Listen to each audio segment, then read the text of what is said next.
Hey everyone, and welcome back to my channel. Today, I'm going to be answering the question, can I deposit cash into Revolut?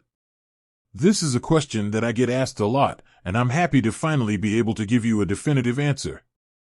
Before I get into the details, I want to take a moment to talk about why you might want to deposit cash into Revolut. There are a few reasons why this might be helpful. First, it can be a convenient way to add money to your account. Second, it can be a good option if you don't have a bank account or if you don't have access to online banking. Now, let's get into the details of how to deposit cash into Revolut. How to deposit cash into Revolut. There are two ways to deposit cash into Revolut. Use a Revolut ATM.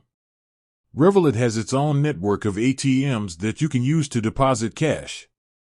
To find an ATM near you, simply use the Revolut app. Once you've found an ATM, insert your Revolut card and follow the prompts. You'll be able to deposit cash into your account up to a certain limit. Use a cash deposit partner. Revolut has partnered with a number of businesses that allow you to deposit cash into your account.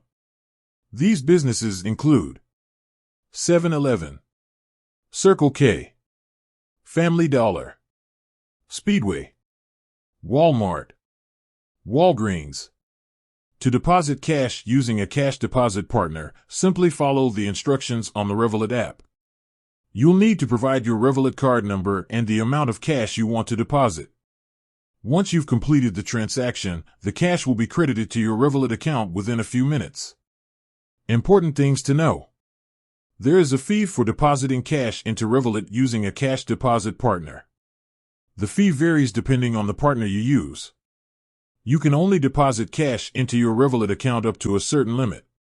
The limit varies depending on your account type and your verification status. If you deposit cash into Revolut using a cash deposit partner, you will need to provide identification. I hope this blog post has been helpful.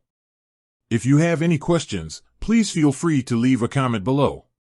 With that said, thanks for watching, and until next time.